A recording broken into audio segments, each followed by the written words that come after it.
Hey, what's up, everybody? Welcome back to News Dose, and there's some very exciting things happening right now with the Switch successor. I mean, it feels like we're slowly getting an idea of what the next Nintendo console is going to be like, and so far, early reports describes it as very impressive to the point that there's actually some skepticism if some of the things that's being claimed online is even possible.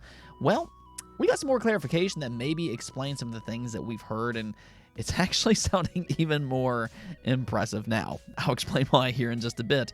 And then also an Xbox studio is indicating that a big franchise could possibly return in a major way as long as Xbox is willing to foot the bill.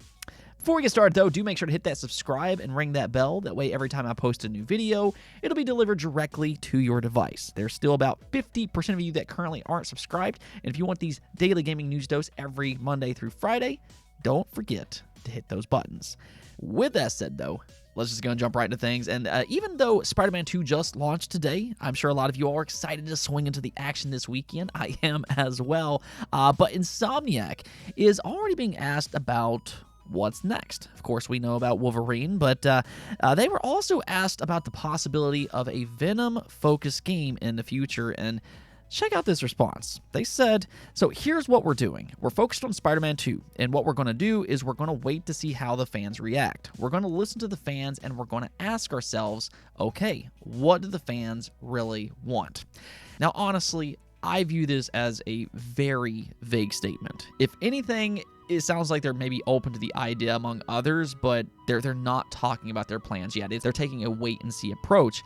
In other words, this is a non-committal answer, and the reason that I'm even talking about this in the first place is because I've seen various outlets report on this topic claiming that Insomniac is somehow teasing a new Venom game. So I just feel like some of these outlets are maybe setting false expectations. Maybe that's not their intention, but I at least wanted to spread some caution with this report in case you've seen it elsewhere.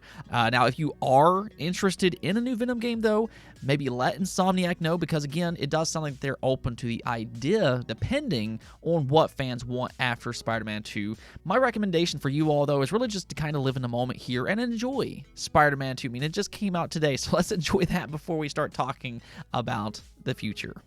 Moving on, though, the Activision Blizzard acquisition is finally complete, thankfully, right? And even though Xbox can't immediately bring their games over to Xbox Game Pass, they, however, are doing something special this weekend for Xbox fans. Maybe not quite the celebration you were hoping for, but Xbox owners can play a free 10-hour trial for Diablo 4 this weekend. And no, you don't need a Game Pass subscription or anything. This is for all Xbox owners, and that's actually a pretty good sized chunk of the game. Diablo 4's main story does take around 25 to 26 hours to complete, so you can play a pretty good portion of its main story this weekend. Keep in mind that they also just released its new season, which I've actually been hearing very good things about. There for a while, the community was a little bit upset with Diablo 4 and some of the patches that they implemented, but Season 2 apparently has gone a long way at fixing some of those issues. It apparently is back to being a top-tier Diablo experience. So yeah, I'd say that this is the perfect time to jump in, and with this, you'll get a pretty good idea if it's a game you'll like. Let's go and talk about the Nintendo Switch successor, though. I mean, obviously, Nintendo fans are already having a pretty great day with Mario Wonder, but I want to add to that fun. I want this video to be a great send-off for the weekend, because I think the more we hear about the Switch successor, the more we salivate over the idea of what this console could possibly be capable of. I mean, it's kind of strange to think about this, but in some ways, it feels like we really haven't seen a major upgrade to Nintendo's visuals really since the GameCube. Now, that hasn't stopped them from making great games. Nintendo's a very special company, and they make amazing games, as proven once again with Mario Wonder. But there is this want for more. The idea that a Zelda game, a Pokemon game, or a Metroid game can have top-tier quality visuals like we see on other platforms.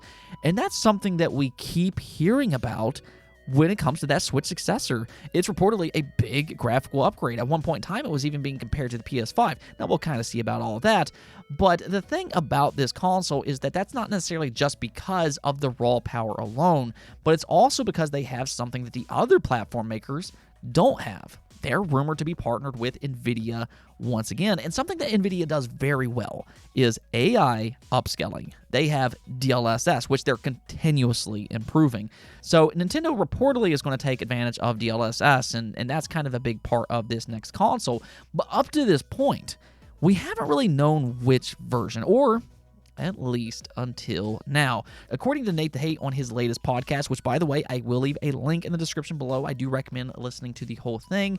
But he's been hearing they'll be using DLSS 3.5, which means the Switch successor will support ray reconstruction. Now, what that means is that it can enhance ray tracing through AI technology, and it can fix one of the big problems that ray tracing currently has on other platforms. I mean, here's the thing. On one side, ray tracing is a pretty feature to look at. It looks visually impressive, but in most cases, its trade-off is just not worth it. It's not exactly fun to play on because more often than not, it negatively affects performance too much to make it viable unless you like your games at 30 frames per second. Now, if you do, then more power to you. But DLSS 3.5 goes a long way in fixing some of those trade-offs. It improves that performance while you are using ray reconstruction. More so here, though, and this is where things get really interesting, is that Nate is also saying that this NVIDIA partnership is a little bit more hands-on with the Switch successor. See, the current Switch is using the NVIDIA Tegra X1, which, that's a chip that you can find in several other devices. Now, that's not a big issue or anything, but it wasn't specifically designed for the Switch. But what if they customized a chip specifically built for the Nintendo Switch successor? How much better could that potentially be? And it does make a lot more sense this time around, because now that we've seen the Switch have so much success, yeah, NVIDIA absolutely probably would like to partner with Nintendo even more closely this time, because now they know what to expect. They're expecting that Switch successor to have a lot of success coming off of one of the most successful consoles ever made in the Nintendo Switch.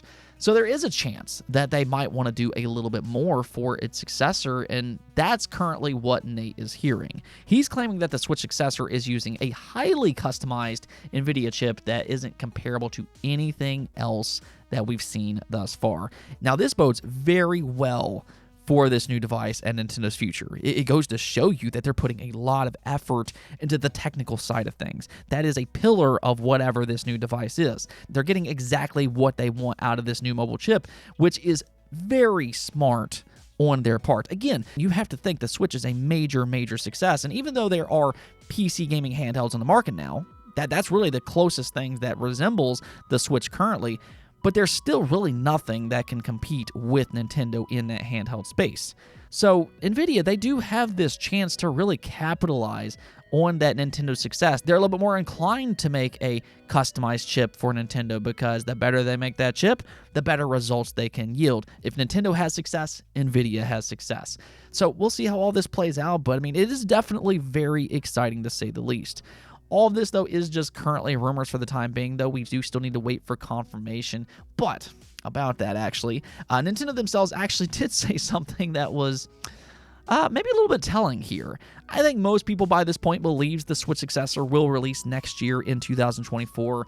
Everything is kind of pointing into that direction. But so far, Nintendo, they've been silent about this. We haven't heard a peep from them as of yet, but interestingly, they might have just let us slip that the Switch 2 is absolutely inbound. So this is coming from Inverse, where they interviewed Doug Bowser, and one thing that they asked him was about the transition from the Switch to the Switch 2. Do they have plans to reassure fans that their content and investment in the Switch will transfer over to their next console? And yeah, he kind of sidestepped that question. He simply pointed to the Nintendo account, which will carry over to their next console. I mean, maybe that's a good sign, but he added on to this with a very interesting remark. He said, "Our goal is to minimize the dip you typically see in the last year of one cycle and the beginning of another. I can't speak to the possible features of a new platform, but the Nintendo account is a strong basis for having that communication as we make that transition." So this almost comes off as an indication that the Switch's life cycle is, yes, almost over. He's openly talking about his last year and their goal to continue to give high-quality content. Now, he didn't specifically say 2023 is its last year, but at the same time, it seems rather clear by this point. The successor is on its way sooner rather than later. Moving on, though, we do have a big Xbox story to talk about as well, because Obsidian's Josh Sawyer indicated that he has some interest in returning to the Pillars of Eternity series under one condition. Check this out. This is what he said. I think if I truly got an unlimited budget, I think I would try Pillars 3 because I know what the budget was for Deadfire, which was not a whole lot, and I have heard from multiple people what the budget was for Baldur's Gate 3, and I'm not going to talk about numbers, but if I got that budget, sure, I'll make Pillars 3. So that is actually very interesting. See, the thing about Obsidian is that hands down, they are among the best RPG studios the industry has, but there's always been this question: what if they got a real budget? And that's been the exciting part about the Xbox acquisition. They now have an opportunity if they want to take it, and it sounds like Baldur's Gate 3 just kind of lit a fire under Josh Sawyer. He's now looking at that game and he's thinking to himself, what if I had that budget to work on Pillars of Eternity? The first two games already turned out to be great RPGs, but that first game was also crowdfunded. So there is a big difference between the two here. This should theoretically be possible, though. Xbox has the budget to give him if he's interested in making that type of game. Xbox has said in the past that one of their pitches to studio acquisitions is making their dream games a reality. So you have to kind of wonder if Josh Sawyer will attempt something like this. Now, we'll have to wait and see what happens with all that, but I think that if you're a fan of these type of RPGs, you have to be excited for the future. Baldur's Gate 3 really proved that there's still a big market for this genre, and honestly, I think that they've probably even gained a lot more fans for games like this. I think that if anything, it kind of proved to publishers that an investment for this genre might actually be worthwhile. So I'd imagine we could see a bigger comeback for this genre here in the coming years, maybe including Pillars of Eternity 3 as well. Let's go take a look at the poll of the day, though. We're asking you all, which Nintendo game would you most like to see launch with the Switch successor? And Metroid Prime 4 took the win here, and that's actually really nice to see. As you all know, I am a big Metroid fan, and the one thing that I was really hoping from this generation is just a bigger mind share for the Metroid franchise. The Metroid games have always been good. I think that they're among the best games ever made, but in terms of popularity, they're not really at the same level as something like Zelda, Mario, or Pokemon. It's not quite to that level. But one thing that we really saw with the Switch this generation is that Switch effect. More people are buying into franchises that they previously weren't before. I mean, you look at something like Pikmin 4, that game sold extraordinarily well, and we saw something similar with the Metroid series. It sold very well on the Nintendo Switch, and I think that Metroid is probably the most popular that it's ever been, so it's really good to see that. And I mean, if Metroid Prime 4 launches alongside the Switch successor, that's going to be a great debut game. It can really showcase what that console is capable of. Metroid has always been a visual showcase as is, but another thing is that it could also catapult Metroid to that next level, kind of like what we saw with Zelda Breath of the Wild and the Switch launching side by side. That was a big thing for the Zelda franchise, and I would like to see something similar to that with Metroid as well. Anyways, though, that's it for this episode, but if you like the video, don't forget the bell notification and subscribe button for more content just like this. Also, if you'd like to support the channel through Patreon, thank you for making this content possible. Peace out.